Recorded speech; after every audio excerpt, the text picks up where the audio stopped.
James, and today our topic is entitled 16 Dark Side of Antibiotics.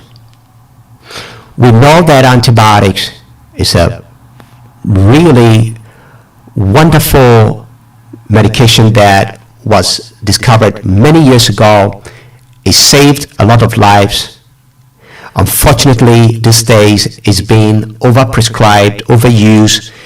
It's used on the farm, that is given to animals like cows, pigs, and sheep, and the sheep and goats.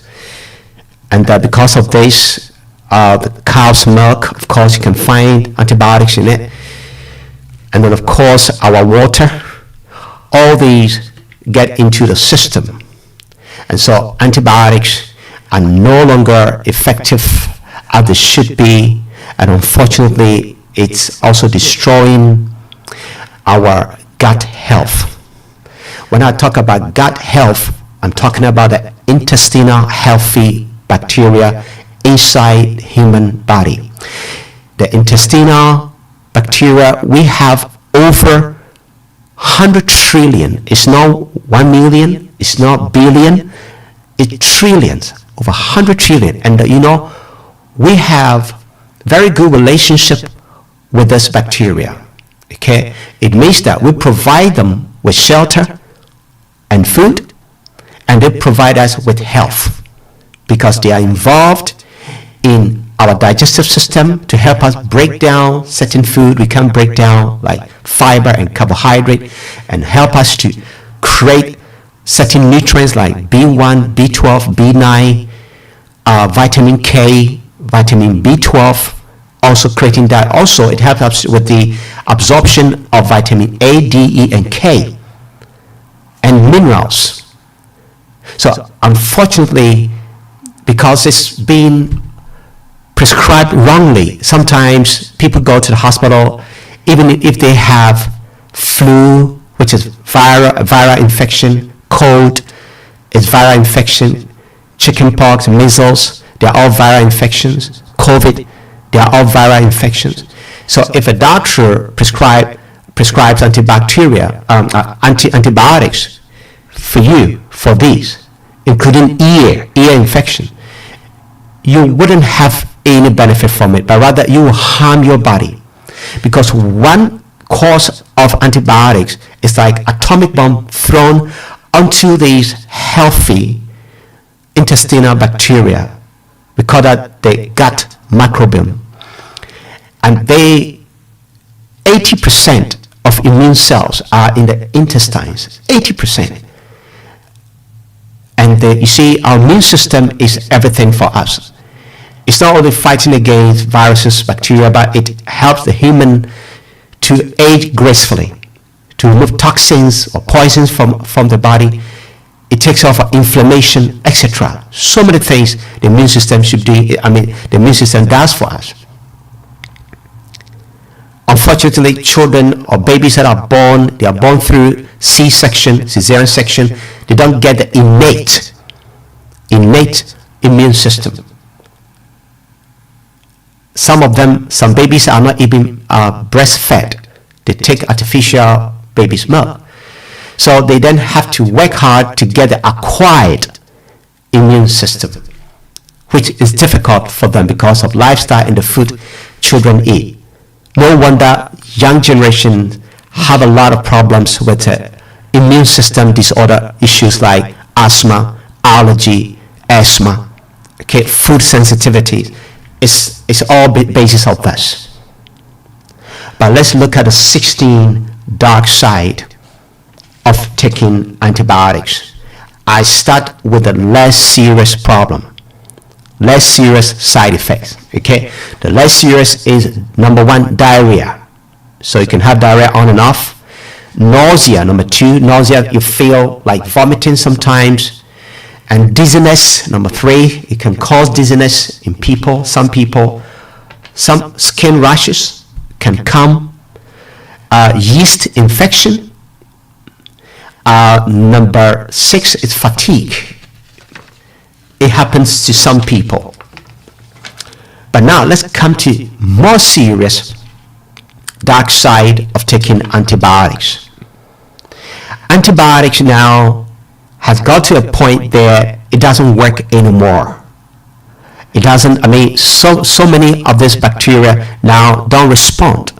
We call that antibiotics resistance. It's a global public health problem. And beloveds, because of this, people die directly because of the antimicrobial resistance. It contributes to about 4.9 million deaths in the world every year, and directly it kills about 1.2 million people. That is antibiotic resistance, because we are over prescribing these antibiotics, so they are no longer working.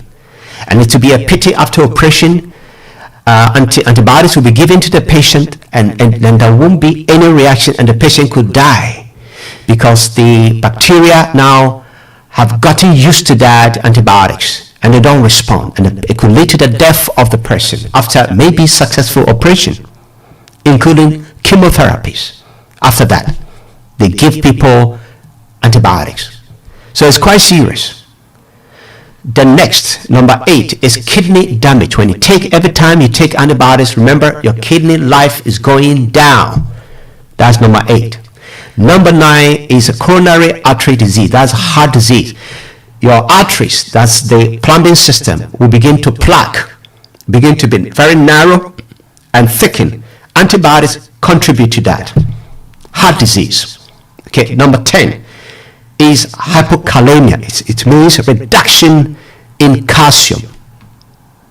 It's a reduction in calcium levels. But not only calcium, but other minerals like magnesium also is reduced.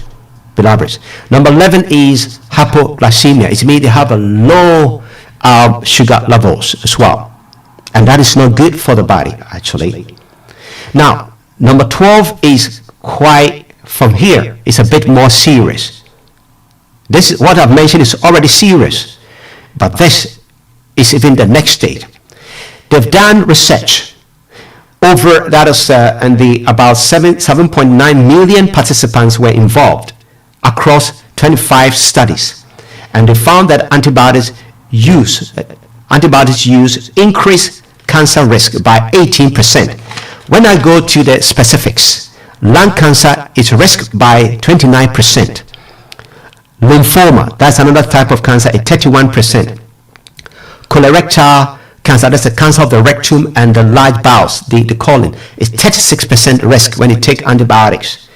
Pancreatic cancer by 29%.